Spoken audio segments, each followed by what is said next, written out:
Good morning my dear students. आज हम science में फर्स्ट चैप्टर की स्टडी करेंगे जिसका नेम है न्यूट्रिशन इन प्लांट्स, मीन्स पौधों में पोषण। तो आइए न्यूट्रिशन के बारे में हम आपको थोड़ी सी जानकारी देते हैं। All living things require energy to stay alive and to carry out various life processes. Food provides energy. Plants also need food to grow like other living organisms. The process by which an organism takes in food uses it for its growth and utilizes it to perform the other vital activities is called nutrition. Components of food such as carbohydrates, proteins, fats, vitamins and minerals are called nutrients. Green plants can prepare their own food. Animals and human beings cannot do so. They obtain food from plants or animals. In this chapter, we will learn how nutrition takes place in plants. Means जैसा कि हम सभी जानते हैं कि सभी जीवित वस्तुओं के लिए जीवित रहने के लिए और अपनी एक्टिविटीज़ को परफॉर्म करने के लिए एनर्जी की आवश्यकता होती है और यह एनर्जी हमें भोजन से प्राप्त होती है। उसी प्रकार पौधों को भी ग्रो करने के लिए भोजन की आवश्यकता अन्य लिविंग ऑर्गेनिज्म की तरह ही होती है और वह प्रोसेस जिसमें ऑर्गेनिज्म भोजन प्राप्त करते हैं और इसे अपनी विभिन्न क्रियाओं को परफॉर्म करने में यूज करते हैं उसे हम न्यूट्रिशन कहते हैं। फूड के घटक होते हैं carbohydrates, protein, fats, vitamins and minerals जिन्हें हम न्यूट्रिएंट्स कहते हैं। हरे पेड़ पौधे अपना भोजन स्वयं बनाते हैं, लेकिन एनिमल्स और मनुष्य अपना भोजन स्वयं नहीं बनाते, वह अपने भोजन के लिए दूसरे पौधों पर निर्भर होते हैं। इस चैप्टर में हम प्लांट्स के न्यूट्रिशन के बारे में अध्ययन करेंगे। तो आइए देखते हैं। फर्स्ट पॉइंट आता है हमारा modes of nutrition in plants. Means plants में किस तरह न्यूट्रिशन होता है। Green plants are the living organism which can prepare their own food with the help of sunlight, but there are some plants which get their food by other means.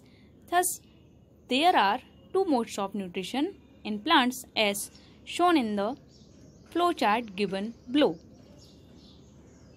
हरे पेड़ पौधे भी जीवित वस्तुओं में आते हैं या जीवित लिविंग ऑर्गेनिज्म में आते हैं और वह अपना भोजन स्वयं बनाते हैं। इसके लिए उन्हें सूर्य के प्रकाश की आवश्यकता होती है, लेकिन कुछ पौधे अपना भोजन स्वयं नहीं बनाते और इसके लिए वे दूसरे पेड़ पौधों पर निर्भर रहते हैं। इसी आधार पर और प्लांट्स के न्यूट्रिशन के आधार पर इन्हें दो भाग में विभाजित किया गया है। फर्स्ट होता है ऑटोट्रोपिक, सेकंड होता है हेटरोट्रोपिक। अब हम एक एक करके दोनों के बारे में स्टडी करते हैं। चलिए तो बात करते हैं ऑटोट्रोपिक न्यूट्रिशन की। This is the mode of nutrition in which living organism prepare their own food. Such organism are called autotrophs. Auto means self, troph means feeding. Means इस मोड के न्यूट्रिशन के अनुसार जो लिविंग ऑर्गेनिज्म अपना भोजन स्वयं बनाते हैं वह ऑटोट्रॉप्स कहलाते हैं। जैसा कि नाम से ही स्पष्ट है, auto means self, troph means feeding. इसके कुछ पॉइंट्स हैं, उसे भी हम स्टडी कर लेते हैं। Green plants prepare their own food by the process of photosynthesis. Photo, light, photosynthesis to combine a pigment called chlorophyll is responsible for the green color of leaves. Chlorophyll traps sunlight. Means हरे पेड़ पौधे अपना भोजन photosynthesis की क्रिया द्वारा संपन्न करते हैं और पौधों का ग्रीन कलर क्लोरोफिल वर्णक की उपस्थिति के कारण ही होता है. To carry out photosynthesis, plants need carbon dioxide, water and sunlight. This process usually takes place in the leaves or in other green parts like stem as in cactus. Photosynthesis की क्रिया के लिए पौधों को कार्बन डाइऑक्साइड, जल और सूर्य के प्रकाश की आवश्यकता होती है और यह क्रिया उनकी पत्तियों में संपन्न होती है. लेकिन अदर ग्रीन प्लांट्स जैसे कि कैक्टस, जिसे हम नागफनी कहते हैं, उसके स्टेम में भी संपन्न होती है. Carbon dioxide enters the leaves through small opening called stomata that are usually present on the underside of the leaves. Means पत्तियों में नीचे की तरफ बहुत छोटे छोटे छिद्र होते हैं जिन्हें हम स्टोमेटा कहते हैं और इन्हीं छिद्रों के द्वारा ही कार्बन डाइऑक्साइड लीव्स में एंटर करती है. Water which is absorbed by the roots reaches the leaves through xylem tissue where it reacts with carbon dioxide in presence of sunlight to produce glucose. The glucose formed as a result of photosynthesis is transported to various parts of the plant by phloem tissue. Oxygen gas is also released in the process as a byproduct. Means water को पौधों की जड़ें absorb कर लेती हैं और यह xylem tissue की सहायता से कार्बन डाइऑक्साइड की उपस्थिति में और सूर्य के प्रकाश की उपस्थिति में ग्लूकोज में परिवर्तित हो जाता है.